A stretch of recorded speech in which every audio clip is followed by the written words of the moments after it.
పశ్చిమ గోదావరి జిల్లా పాలకులలో యూటీఎఫ్ ఆధ్వర్యంలో ఉపాధ్యాయులు నిరాహార దీక్ష ఉద్రిక్తంగా కొనసాగుతుంది. సుమారు 40 మంది ఉపాధ్యాయులు దీక్షలో పాల్గొని మరొక 60 మంది సంఘీభావం ప్రకటించారు.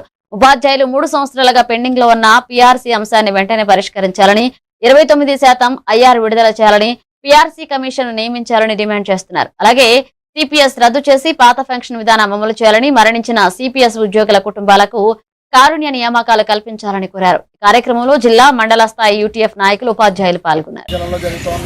ప్రధానంగా పీఆర్సీ కమిషన్ ఏర్పాటు చేయాలని చెప్పేసి, అదేవిధంగా పీఆర్సీ అమలు చేయాలని, ఐఆర్ 29% ప్రకటించాలని చెప్పి, హెల్త్ కార్డులు ఉద్యోగులకు సంబంధించి ఉపాధ్యాయులకు సంబంధించి హెల్త్ కార్డు ఇష్యూలను పరిష్కారం చేయాలని చెప్పేసి, 50 అమలు చేయాలని చెప్పి, పీఆర్సీ కమిషన్ ఏర్పాటు చేయాలని చెప్పేసి అనేక రకాల డిమాండ్స్తో ఈరోజు మనం ఈ యొక్క కార్యక్రమాన్ని నిర్వహిస్తూ ఉన్నాం.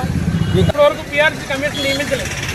మేము పీఆర్సీ కమిషన్ నియమించమని గవర్నమెంట్కి అనేక ఉద్యమాల ద్వారా విన్నవించుకున్నాం. అయినప్పటికీ కూడా మా యొక్క విన్నపాన్ని ప్రభుత్వాలు పట్టించుకున్న మొద్దు నిద్ర పోతున్నట్టుగా ఉన్నాయి.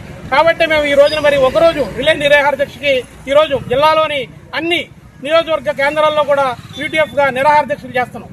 అలాగే తర్వాత తదుపరి కార్యాచరణగా జిల్లాలో 2 రోజుల నిరాహార దీక్షలు రిలే నిరాహార దీక్ష చేస్తున్నాం. సమస్యలు వెంటనే పరిష్కరించాలని ప్రభుత్వాలు ఉపాధ్యాయుల్ని పాఠాలు కట్టుకోవాల్సినటువంటి ఉపాధ్యాయుల్ని పాఠశాలలో ఉంచకుండా ఇలా వీధుల పాలు చేయకుండా పునరాలోచించాలని గత ప్రభుత్వం కానీ ఈ ప్రభుత్వాలు కానీ ఉపాధ్యాయులకి ఏవైతే హామీలు ఇచ్చారో ఆర్థిక పరమైనటువంటి రిటైర్మెంట్, ఉద్యోగులకి పెన్షన్, అది ఆయాచితంగా ప్రభుత్వాలు ఇచ్చే భిక్ష కాదు, అది ఉపాధ్యాయ ఉద్యోగుల యొక్క హక్కు.